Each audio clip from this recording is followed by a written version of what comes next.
So, what is charge? It's a fundamental physical property of subatomic particles that causes objects to feel attractive or repulsive forces toward one another. It can be positive or negative, and like charges repel each other, while unlike charges attract each other. Charge is measured in coulombs, and it is said to be quantized. This means any charge that you deal with is a multiple of the smallest unit of charge that cannot be subdivided. This smallest unit is called the elementary charge. This is the charge possessed by electrons and protons inside atoms and has a magnitude of 1.6 times 10 to the power minus 19 coulombs. Electrons are negatively charged, and protons are positively charged. Atoms consist of equal numbers of protons, and electrons thus have no net charge and are said to be electrically neutral. You can add or remove electrons from an atom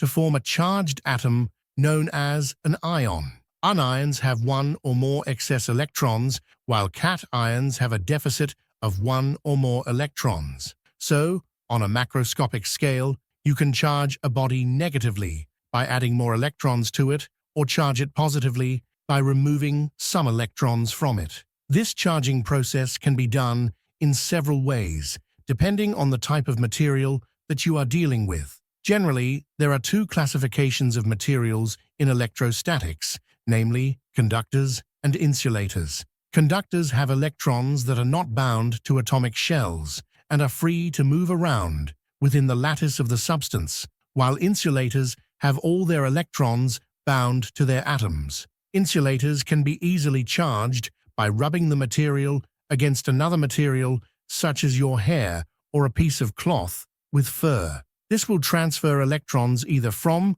or to the material, resulting in a positive or negative charge accumulating on it. Conductors have a more complex way of charging, and we will deal with them in a separate video. For now, let us deal exclusively with charged insulators. Any two charged bodies exert equal and opposite electrostatic forces on each other. The force has a magnitude that is directly proportional to the product of the charges and inversely proportional to the square of the distance between their centers. This is known as Coulomb's law, and like gravity, electrostatic force is a non-contact force and follows the inverse square law for point charges. The constant is called Coulomb's constant and is given by this equation. Epsilon is called the permittivity of the medium in which the charges are placed. It measures how well the medium permits electrostatic fields to permeate through it.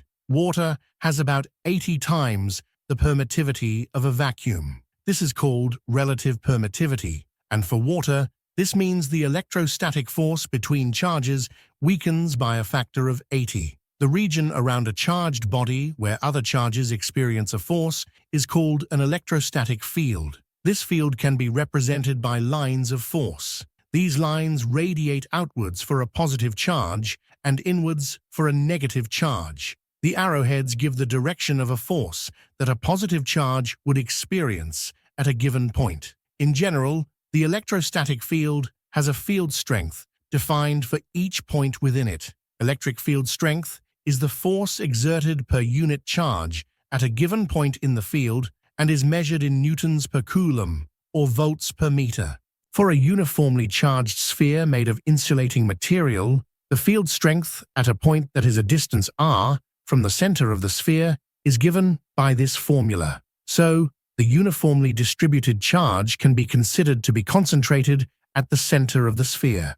The amount of electric field passing through a given area is called electric flux. Gauss's law tells us that the total electric flux passing through a closed surface around a charge is constant, regardless of the shape of the closed surface. This law will help us uncover some special properties of conductors, as we shall see in the next video. It also helps us deduce the electric field strength for a point inside our insulating sphere. Electric potential is another property of electric fields. It represents the amount of electric potential energy that a unit charge would have at a specific point in an electric field. Essentially, it's a measure of how much work would be required to move a positive test charge from a reference point often infinity, to a specific point within the field without producing any acceleration. It is measured in volts. For a point charge, electric potential at any point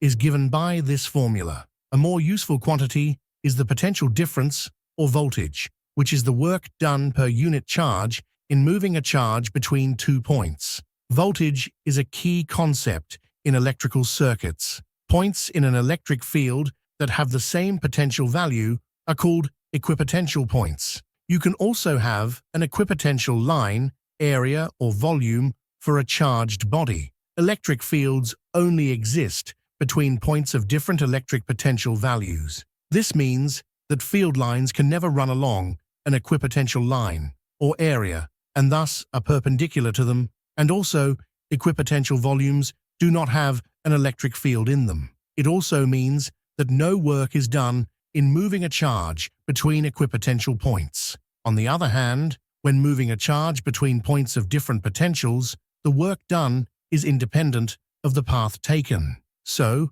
electric fields are referred to as conservative fields, since the work done only depends on the initial and final states of the test charge. If you enjoyed the video, give it a thumbs up, comment, and subscribe. That's it for the basics of electrostatics. Thank you for watching.